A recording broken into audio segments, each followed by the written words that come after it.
বগুড়ার আন্তর্জাতিক মানের সুইমিং পুলটি দীর্ঘদিন অযত্ন অবহেলায় পড়ে থাকার পর জেলা প্রশাসকের উদ্যোগে সংস্কার শুরু হয়েছে। বরাদ্দ পাওয়া মাত্র ২১ লাখ টাকা দিয়ে সংস্কারের কাজ করা হলেও সঠিক পরিকল্পনার অভাবে তা ভেস্তে যেতে বসেছে। বগুড়া থেকে আজিজুল হাকিম রুমনের রিপোর্ট, জানাচ্ছেন পরাগ আরমান। সংস্কারের অংশ হিসেবে সুইমিং পুলের টাইলস, পানি তোলার মেশিন সহ বিভিন্ন কাজ করা হলেও কার্যকর হয়নি সমাধান। যেখানে ৮ থেকে ১০ ঘন্টায় পানি তোলা যেত, এখন লাগছে ৪০ থেকে ৪৫ ঘন্টা।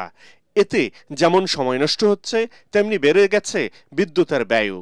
তবে দীর্ঘদিন পর আধুনিক পুলে অনুশীলনের সুযোগ পেয়ে উচ্ছ্বসিত সাঁতারুরা। পচা পানি কম, পানি থাকে না।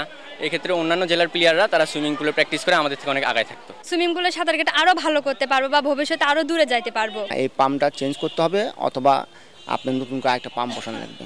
ক্রীড়া সংগঠকদের অভিযোগ, সাঁতারু ও বিশেষজ্ঞদের সঙ্গে পরামর্শ করে সংস্কার করলে অর্থের অপচয় রোধ করা যেত।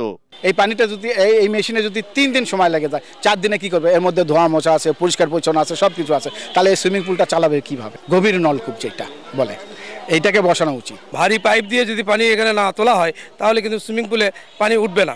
ডি স্যার আমাদের কাছে প্রত্যাশা ব্যক্ত করেছেন যে এইটা চেঞ্জ করে, না হলে এর পাশে আরেকটা মোটর বসানো, সাবমার্সিবল বসানো, যেন দুইটা দিয়ে ফ্লো করে পানির ইয়েটা বাড়ানো যায়।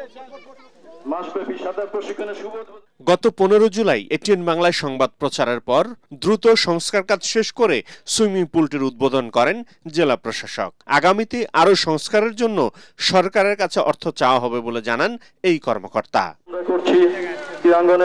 Bureau report, ATN Bangla. এবং সাথে যারা